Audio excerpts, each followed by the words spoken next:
Assalamualaikum warahmatullahi wabarakatuh. Sampurasun. Yang saya hormati Ketua DPRD Provinsi Jawa Barat yang mulia Bapak Buki Wibawa, para wakil ketua Bapak Iwan Suryawan, ini tokoh politisi yang begitu kalem saat ada interupsi. Bapak MK Iswara, ini politisi yang tampan selamanya tapi tidak pernah nakal. Dan tokoh spektakuler kita yang sangat populer di antara politisi DPRD Provinsi Jawa Barat, Bapak Ono Surono. Saya sudah tahu Pak Ono kontrak-kontrak medianya sudah banyak nanti ke depan. Kemudian juga Bapak ini sebentar lagi akan berangkat haji, Bapak Ki Haji Acep Jamaluddin. Terima kasih.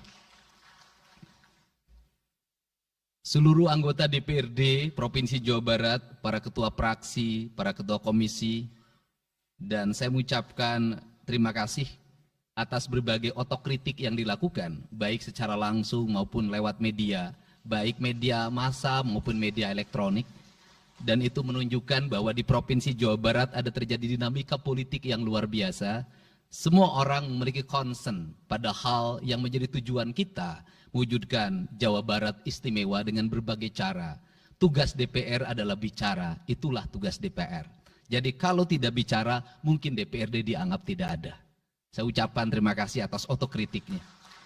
Sekretaris Daerah Provinsi Jawa Barat, kemudian yang mewakili Pangdam 3 Siliwangi, yang mewakili Kapolda Jabar, yang mewakili Kejaksaan Tinggi Jawa Barat, dan khusus untuk Kejaksaan Tinggi Jawa Barat, saya sampaikan ucapan terima kasih, rasa hormat yang tinggi kepada Kejaksaan Agung Republik Indonesia atas tindakannya melakukan penahanan dan mentersangkakan Direktur Utama PT Sritek dan salah satu mantan pejabat BJB yang sudah resign atas kasus dugaan penyimpangan kredit, yaitu menyampaikan kredit ke Bank Jabar, mudah-mudahan tidak salah, kalau salah dikoreksi, sekitar 600 miliar rupiah tanpa agunan yang memadai.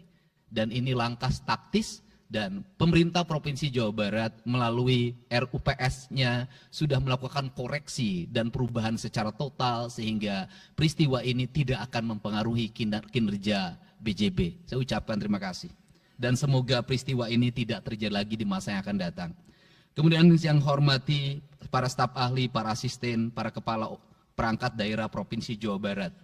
Yang pertama, forum ini adalah forum kebahagiaan. Ada yang berbahagia hari ini, yaitu seluruh warga Jawa Barat, di mana kita bisa menyelesaikan dua agenda, yaitu agenda pengesahan Raperda tentang investasi dan agenda tentang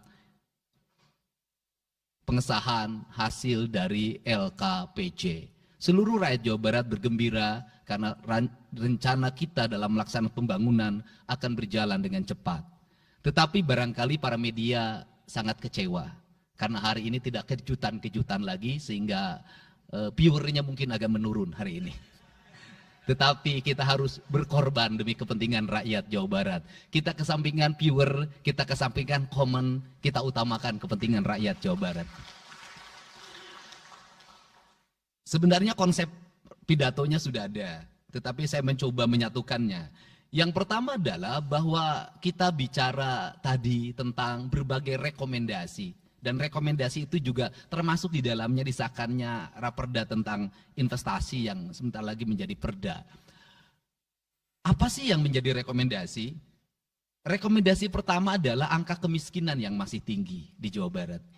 Tetapi saya usul pada Pak Ketua, ke depan kalau LKPJ sebaiknya para bupati wali kota diundang di seluruh Jawa Barat. Karena Jawa Barat itu pertanggungjawabannya bukan di OPD Jawa Barat. Tetapi seluruh kinerja pembangunan itu ada di Pemkab dan Pemkot, serta ada di pemerintah desa. Jawa Barat tidak memiliki rakyat yang terkelola secara langsung karena seluruh pengelolaannya ada di pemerintah kabupaten kota dan pemerintahan desa. Dan saya mohon nanti dipaparkan kemiskinan yang paling tinggi dalam perspektif BPS, dalam perspektif LKPJ dan analisisnya itu di kabupaten mana, bila perlu sampai di desa mana. Kemudian angka investasi tertinggi di kabupaten mana, angka investasi terendah di kabupaten mana, infrastruktur yang berproblem di kabupaten di mana, sehingga semuanya terpetakan dengan baik, sehingga nanti kita bisa mengorkestrasi antara pembangunan Provinsi Jawa Barat, pembangunan kabupaten kota, dan pembangunan desa secara bersama-sama dan berkeadilan. Kemudian yang kedua, bahwa investasi ini menjadi aspek yang utama dalam kinerja pembangunan Provinsi Jawa Barat hari ini. Kenapa? Karena satu, angka kemiskinan kita masih tinggi. Kemudian angka kemiskinan yang tinggi di Indonesia sebenarnya juga dipengaruhi oleh jumlah penduduk yang tinggi. Sehingga persentase kecil menurut Jawa Barat, tetapi menurut nasional menjadi besar. Keberhasilan Indonesia sangat tergantung terhadap kinerja pemerintah Provinsi Jawa Barat, pemerintah kabupaten kota, dan pemerintahan desa. Yang kedua adalah pendidikan. Yang ketiga adalah infrastruktur. Yang keempat, kesehatan. Yang kelima, pengendalian penduduk. Yang keenam adalah pengendalian lingkungan. Kemudian yang ketujuh adalah belanja pemerintah yang masih besar. Belanja tidak langsungnya, yaitu belanja untuk kepentingan pegawai. Yang kedelapan adalah pengelolaan aset. Seluruh rangkaian yang menjadi rekomendasi ini adalah tugas kami untuk meneruskan rekomendasinya. Tetapi yakinlah bahwa apa yang kami lakukan selama ini, langkah-langkah yang seringkali kontroversi, langkah-langkah yang seringkali dianggap one man show, langkah-langkah yang seringkali dianggap terlalu sendiri dan terlalu konten, sesungguhnya adalah langkah-langkah menyelesaikan ini semua. Saya memberikan contoh. Kalau saya melakukan operasi terhadap penutupan galian C, penutupan areal-areal pelanggaran terhadap lingkungan, kalau saya mengkoordinasikan terlebih dahulu dengan jajaran saya, bisa jadi operasi saya gagal. Kenapa? Karena begitu rapat, besoknya penambangnya sudah tahu apa yang akan kami lakukan. Sehingga kejutan-kejutan itu dilakukan untuk memberikan efek kejut. Dari efek kejut itu melahirkan viral. Dari viral itu melahirkan atensi yang pada akhirnya hari ini Jawa Barat seluruh penambangan liar bisa diselesaikan secara hukum dan Kapolda memberi atensi yang sangat tinggi. Hari ini Jaksa Agung memberikan perintah kepada Kejaksaan Tinggi untuk melakukan proses pidana bagi siapapun yang melakukan pelanggaran lingkungan dan memberikan kerugian bagi kepentingan masyarakat. Yang kedua, saya sampaikan juga mengenai bagaimana melakukan penanganan terhadap berbagai problem lingkungan yang terjadi, nilai tukar petani yang menurun, kemudian musibah bencana alam yang tidak berhenti. Perlu kami sampaikan bahwa Gubernur Jawa Barat sudah mengeluarkan peraturan gubernur yang melarang alih fungsi lahan, yaitu larangan alih fungsi hutan, larangan alih fungsi areal perkebunan, larangan alih fungsi sumber-sumber pengairan, larangan air fungsi dari airan sungai, dan larangan alih fungsi pesawahan. Yang itu harus segera ditindaklanjuti oleh kabupaten kota dengan melakukan evaluasi tata ruang secara menyeluruh. Karena inilah jalan yang terbaik apabila kita ingin melakukan perubahan lingkungan di Jawa Barat. Kemudian, masih bicara kemiskinan hubungannya dengan pendidikan. Saya sampaikan bahwa problem kita saat ini, saat pemerintah menggratiskan sekolah sampai SMA, swasta masih bayar. Maka gratis itu tidak punya makna. Saya tadi di jalan itu bertemu dengan orangnya menangis di depan saya karena seragamnya tidak bisa terbayar. Saya katakan harga seragam berapa? 1,5 juta. Saya balik, jajan anak ibu berapa? Sehari 20.000. Apa sih yang terjadi? Yang harus diperbaiki bukan hanya pemerintah, tetapi juga masyarakat harus diperbaiki. Apa yang harus diperbaiki?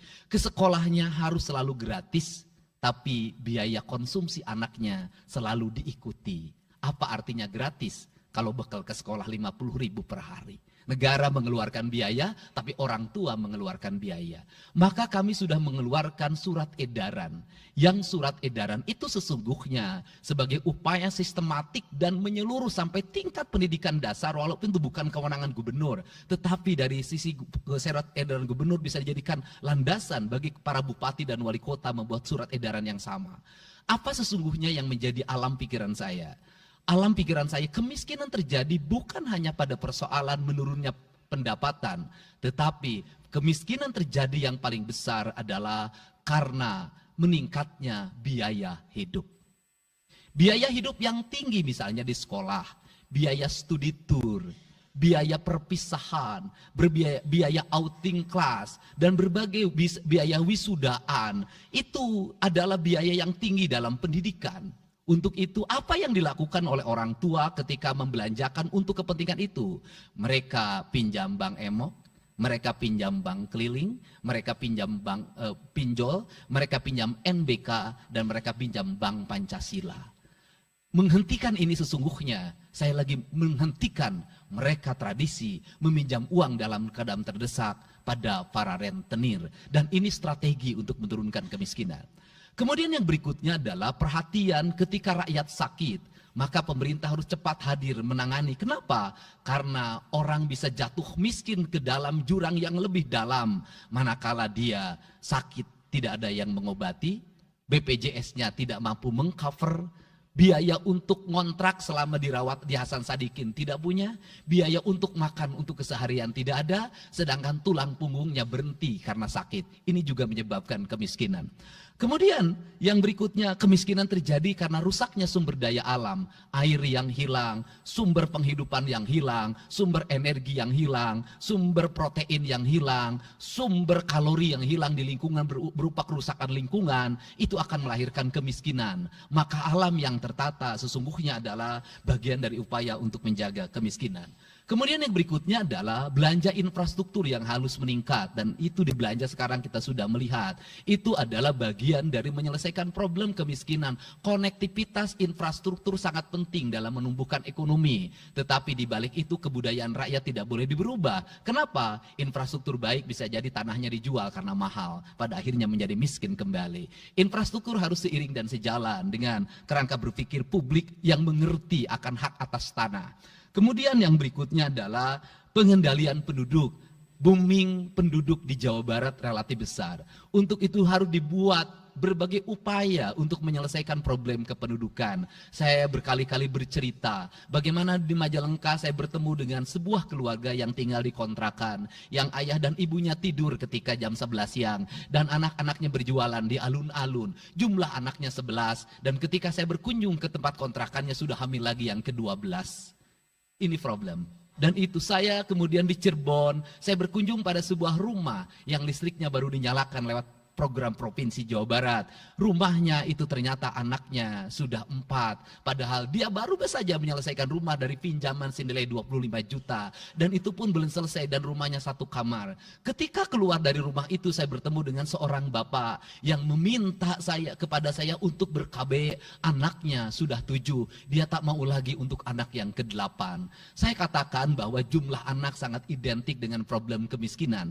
Betul, kemiskinan tidak akan bisa diselesaikan dengan hanya mengatur kelahiran, tetapi setidaknya pengaturan kelahiran adalah bagian dari untuk menekan angka kemiskinan. Dan yang terakhir adalah dari seluruh rangkaian ini adalah belanja pemerintah harus menjadi stimulus bagi kepentingan masyarakat. Maka jumlah-jumlah proyek harus terus segera digulirkan, digelontorkan menjadi kegiatan publik sehingga banyak orang yang kuli, banyak orang yang nyapu, banyak toko-toko yang buka, semen terjual, besi terbeli, dan kemudian regulasi ekonomi berjalan. Warung-warung bisa menjadi tempat para kuli siang hari makan siang. Dan ini adalah bagian dari strategi stimulus ekonomi yang digulirkan oleh pemerintah, itu memiliki sumbangsi terhadap 12% pertumbuhan. Dan yang terakhir adalah investasi. Investasi itu modalnya ada 3. Yang pertama adalah konektivitas infrastruktur, ketersediaan jaringan air bersih Kita jujur hari ini saya sampaikan ke DPRD, banyak perusahaan-perusahaan yang masih menggunakan air bawah tanah tapi tidak berizin. Bayar pajak tidak, jalan terus. Karena kalau dihentikan mereka pabriknya berhenti. Setelah itu apa? Mereka menjadi objek pemerasan beberapa pihak dalam setiap bulan karena dianggap melanggar perda. Tetapi kalau juga mereka dihentikan, maka pabrik itu berhenti. Dilema itu harus segera diselesaikan. Caranya bagaimana? Caranya adalah pemerintah provinsi melalui Bapeda hari ini harus segera merancang daerah-daerah yang menjadi kawasan industri harus dibangun fasilitas infrastruktur jaringan air bersih dalam bentuk investasi pemerintah sehingga nanti dikoneksikan dengan PAM-PAM atau PDAM di setiap kabupaten kota secara terkoneksi. Dan ini jalan bagi kita menyelamatkan lingkungan dan menorong pertumbuhan PDAM di setiap kabupaten kota. Karena apa? Karena angka pembayaran yang dilakukan oleh industri jauh lebih baik dibanding angka rumah tangga dan angka-angka layanan sosial lainnya. Itu yang pertama. Yang kedua adalah tumbuhnya iklim investasi di mana masyarakat merasa nyaman. Investor merasa nyaman ketika perizinannya cepat. Saya memberitahukan ya bahwa di Indramayu ada pabrik sepatu yang selama 2 tahun tidak mau buka hanya karena perizinan lingkungan hidupnya belum kelar. Saya ngambil langkah pasang badan, lakukan pembangunan karena itu menyerap 8.000 tenaga kerja. Kemudian di Cirebon juga seperti itu, banyak perizinan yang menggantung bertahun-tahun. Hari ini saya janjikan dalam 1 bulan ini seluruh perizinan di Jawa Barat tuntas dan selesai. Dan saya meminta kepala BPM TSP menjadi VR pemerintah Provinsi Jawa Barat untuk senantiasa tiap hari melihat data dan dokumen di setiap kabupaten kota. Mana yang terlambat, mana yang mengalami hambatan. Kemudian yang berikutnya adalah kenyamanan dalam berusaha. Kenyamanan dalam berusaha adalah keterangan para investor dan lingkungan masyarakat terhadap berbagai aksi gangguan dari orang yang mengatasnamakan diri preman. Untuk itu hari ini kita cukup bersyukur di Jawa Barat, peristiwa ini sudah hampir tidak ada. Kapolda kalau dengar ada preman hari ini turun, termasuk ke Garut, dengar ada preman Kapolda turun. Ini semua stakeholder sudah bergerak dengan baik, layanan investasi sudah berjalan dengan baik. Tinggal satu lagi hambatan investasi adalah masyarakat menaikkan harga tanahnya luar biasa. Kasus BYD, kenapa mengalami hambatan sekitar 20 hektar masih belum terbebaskan? Karena rakyatnya hari ini meminta 3 juta rupiah per meter. Padahal di situ dulu 150.000, itu pun jarang yang beli. Ini problem kita. Apa peran gubernur saya sampaikan? Peran gubernur bukan hanya mendorong bagaimana investasi berjalan melalui mekanisme administratif. Saya sampai turun untuk mijitin orang yang jual agar mau jual. Dan sudah ada beberapa yang berhasil saya rayu, saya dekati dengan harga. Itu pun tidak terlalu rendah, harganya 1,1 juta. Itu sudah paling murah. Ini yang terjadi di Jawa Barat hari ini. Tidak mudah mengelola sebuah wilayah yang begitu luas, tidak mudah mengelola sebuah daerah yang kabupaten kotanya sudah otonom, diperlukan pendekatan-pendekatan seorang ayah pada anak-anaknya. Sehingga hari ini saya di Provinsi Jawa Barat, saya tidak memposisikan gubernur, saya kadang memposisikan menjadi ketua RT, saya kadang memposisikan menjadi ketua RW, saya kadang memposisikan menjadi kepala desa. Kenapa? Karena warga ini perlu disentuh dengan pendekatan emosional yang kebapaan, bukan pendekatan struktural. Untuk itu saya yakin bahwa forum ini adalah forum kebahagiaan bagi kita semua. Kita sudah bisa menyelesaikan 2 agenda besar. Semoga ini menjadi kado terindah bagi masyarakat Jawa Barat. Insya Allah kami akan menjalankan pemerintahan dengan baik. Apa yang kami susun, apa yang kami rancang, dan apa yang kami kerjakan adalah semuanya kami dedikasikan untuk kepentingan masyarakat Jawa Barat. Yang terakhir kami sampaikan juga bahwa kami kemarin sudah melapas 273 anak-anak yang mengikuti pendidikan di Dodi Krindam 3 Siliwangi. Hasilnya bisa dilihat secara terbuka di berbagai tayangan. Air mata tidak akan bisa membohongi kejujuran rakyat dan anak-anak itu. Dan saya sampaikan, hari ini ada 13 orang anak yang tinggal di rumah dinas gubernur. Pada saat yang lain orang tuanya datang menjemputnya, dia menangis. tak ada satupun orang tuanya yang datang. Seorang menjadi anak yang terbuang. Dan akhirnya saya memutuskan mereka untuk sekolah di Bandung dan tinggal bersama Gubernur Jawa Barat. Ini cara kita menyelesaikan. Saya ucapkan terima kasih pada semuanya, semoga kebahagiaan menyertai kita semua. Dan saya yakin setelah kegiatan ini, kita akan walk out secara bersama-sama. Wallahu muwaffiq ila aqwamit thoriq. Assalamualaikum warahmatullahi wabarakatuh. Sampurasun. Sekali merdeka tetap walk out secara bersama-sama.